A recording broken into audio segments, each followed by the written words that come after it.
Hey everyone, welcome to the C3 Comic Show. This is Kyle and Turnus taking a look at Ant-Man. I didn't think we were going to do a review of this one. I don't know about you. No, I wasn't really super excited for it, but the other night I was kind of bored and had nothing to do, so I thought, hey, let's go check it out. And we went. We did. It was pretty good. Overall, it was good. Yeah, yeah. overall, I felt it was a good movie. Good entry into the series. Mm-hmm. I understand why it wasn't the huge hit it was. Yeah. You know what I mean? There's nothing super special about it, but I think the big thing that everybody knows is going to be an okay movie, but everybody wants to know, should you see it in theaters? Mm-hmm. And I guess what is the response to that? Honestly, this one is one that I'm gonna just say, if you're into the Marvel movies, you're into the cinematic universe, I paid $10 to see it. If you're bored one afternoon and you just, you're curious about it, it's worth $10. It's you're not gonna walk away being like, oh my god, that was so good, but you're definitely gonna walk away being entertained. Yeah, I feel it's a matinee. Yeah, I don't think it's a full price one. If you're big on visual graphics, I go to the movies to be wowed. Yeah. Then I think it's definitely worth your time. And we saw the 2D. I can even see where the 3D would be. Yeah. Would be good for that. Especially at the end there too. Yeah, some of the chase scene and stuff they were doing, like this, some of the ant stuff was just crazy cool. But yeah, looked very, very good.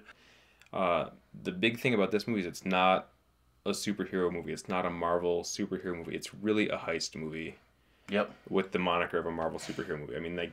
That was the most interesting aspect of the movie to me, was the heist and how they're going to incorporate the Ant-Man stuff into that. Yeah, it was a good break from what we normally get from a Marvel movie. Of course, we get a cameo from an Avenger. Yep. Just a Avenger. We don't get the whole team. Just the Falcon shows up. Yeah, even a lesser Avenger. Just to break the movie down for you a little bit, just to give you a plot synopsis. This is not it. Well, the original Ant-Man, Hank Pym, is in it. He's Michael Douglas, but basically we get Michael Douglas at the end of his career. Mm-hmm. They don't really explain it, but they explain that kind of the suit takes a toll on you after a while.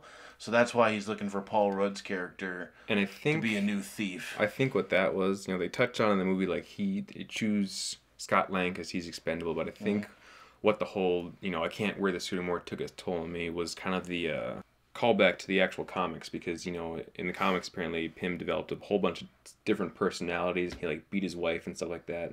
Right. Marvel was kind of like, we'd rather not touch that right now, so we'll just skip past him. Well, even Yellow Jacket, they even make reference to him at one point. They're saying, these are the chemicals talking. This isn't you. So, which, I don't know. That was a weird thing for me. Just kind of a quick side note. They talk about how you have to have the helmet to keep the particles from affecting your brain. Mm-hmm.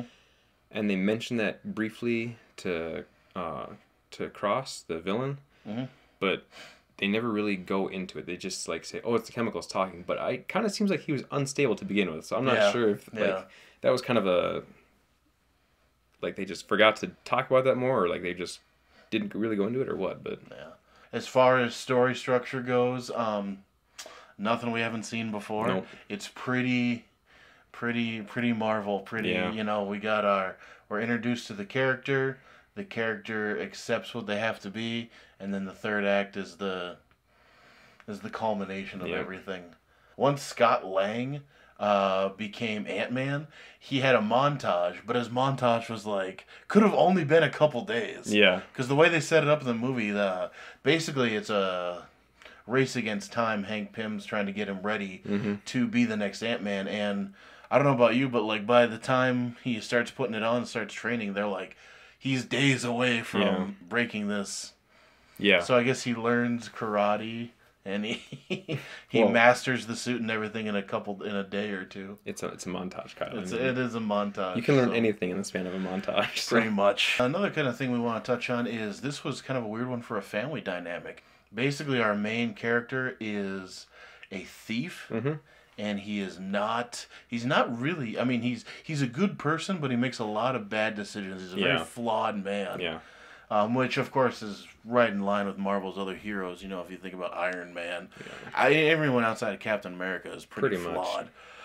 But yeah, it's all about him and his daughter, and it's about his wife and her stepfather, His wife's fiance. his wife's or his ex-wife's fiance. His ex-wife's fiance, yes. So that whole dynamic, which is interesting, something different we haven't seen in a Marvel movie yet. Here's what I liked about that is that initially when Scott Lang meets his ex-wife's fiance, he's like, this guy's a dick.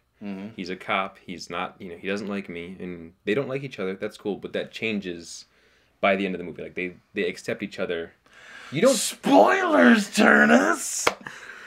But you don't see that very often in movies. It's always like oh, this guy's marrying my ex-wife. He's an asshat or whatever. Like Superman Returns was really bad at that too.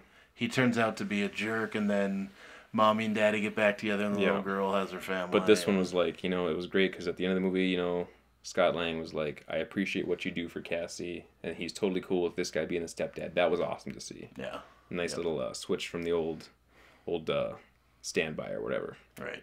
I will say that I felt that this was probably one of the weaker villains. Oh yeah. Of any series. It's one we've seen before too in Iron Man, and the Marvel movies kind of have a history of doing that. Like the bad guy is a guy in a suit. Right. A suit, and then he wears the good guy's suit. So it's the evil version of the good guy. Yeah.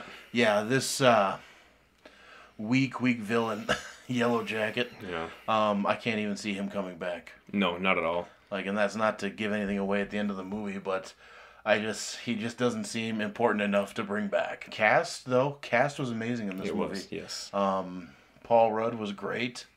Who was Michael Douglas was really good. Yep. Who was the chick? Name escapes me at the moment, but she was pretty awesome. She looks like Betty Brant from the original Spider-Man trilogy. Probably. That's all I could think about the whole time. Then his whole team was solid. Had T.I. on there. Mm-hmm. T.I. wanted to get in on that Marvel money. Michael Pena. Michael Pena. Love that guy. He's always awesome to see. He was great in that movie. Do you feel it was the funniest Marvel movie? No, I think that one still is going to go to Guardians of the Galaxy for me. Yeah. Guardians of the Galaxy just had so much going for it, and the humor in Guardians just felt a lot more natural, I think. Yeah. Because Chris Pratt knows how to just work that stuff. Because really, the only funny person in this is Scott and his team. Yeah. Because they're kind of goofballs, but everyone else is very serious. Yep. And their humor is derived from kind of their wit and kind of their observational humor. There's not a lot of, or Guardians is more so, situational humor. Theirs is more observational humor. Yeah. So, yeah, Ant-Man 7.5 out of 10. Yeah. So, like we said, if you're on the fence about this one, I'm gonna say it right now. If you love visual effects, see it in theaters. If you could care less about the visual effects, wait for it on Netflix, Blu-ray, whatever you're waiting for. Do you think we're getting another one? I'd say yeah, but I'm gonna say it's gonna be probably like a Phase 4 movie if they do Phase it. 4, Phase 5. I think Ant-Man's definitely going to show up in an Avengers movie down the road, or probably in Civil War or something like that. But there's no Ant-Man 2 on the schedule right now. Yeah, and hey, Marvel, get a good villain. Seriously, come on, you guys. That's hopefully that when we go to Infinity Wars, that's what we get with what's his name? Thanos. It's gonna be awesome. So yeah. So this is the C3 Comic Show. This is Kyle. This is Turnus. See you guys later. Peace.